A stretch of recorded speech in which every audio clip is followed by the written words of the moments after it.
Bonjour à tous et bienvenue dans cette deuxième saison de notre série consacrée au développement de blocs dans le nouvel éditeur de WordPress qui s'appelle Gutenberg. Nous allons continuer sur la lancée de la précédente saison, à savoir que nous avions décidé d'utiliser un ensemble de scripts qui s'appelle WordPress Scripts et qui allait nous permettre de développer nos blocs plus facilement sans déclencher un véritable barnum de JavaScript, ce qui peut poser des problèmes actuellement pour les gens qui ne sont pas encore vraiment familiarisés avec cet environnement. Même si un jour ou l'autre il faudra y venir, à tout faire soi-même, mais pour l'instant ça va nous permettre de commencer à développer des blocs sans trop se casser la tête. Il est donc préférable, avant d'attaquer cette saison 2, d'avoir suivi la saison 1 pour vraiment voir comment on installait WordPress Scripts. Sinon, je suppose que vous êtes un cadre du JavaScript et à ce moment-là, vous vous débrouillerez tout seul pour faire tourner les scripts.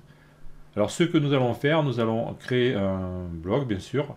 Alors là, on va un peu bricoler, ça va rester simple. On va créer un bloc ici, je vais vous le présenter, qui affichera ici un texte. Donc ça sera un composant rich text. Donc là je peux taper du texte.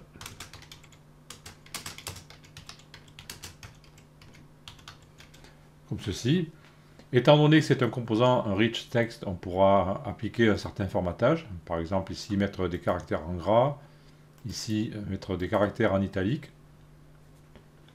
Donc ce sera le premier cas d'utilisation d'attributs au niveau de Gutenberg pour stocker des éléments dans nos articles, car bien sûr, tout ce que l'on va taper ici, il faut que ça soit sauvegardé dans la base de données.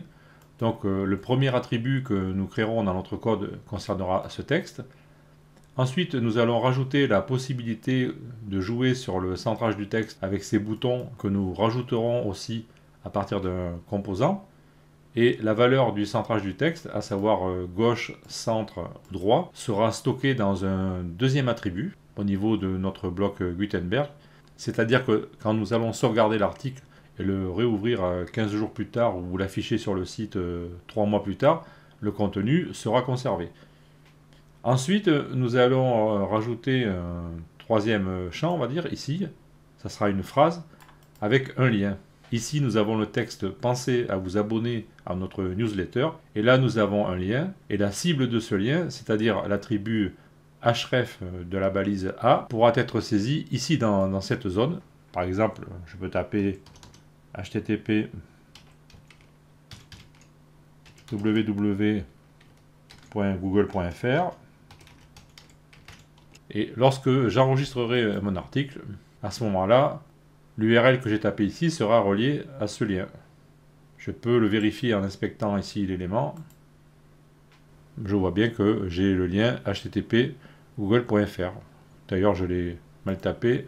C'est un roux ici, mais c'est pas grave. Ben justement, je le corrige pour vous montrer que c'est facile de mettre à jour. Voilà. Et si nous affichons l'article sur le site, donc je clique ici sur voir l'article avec le bouton central de la souris pour l'afficher dans un nouvel onglet, je vois donc que mon texte ici est à droite, et au niveau du lien, si je clique dessus, je vais bien vers la cible du lien.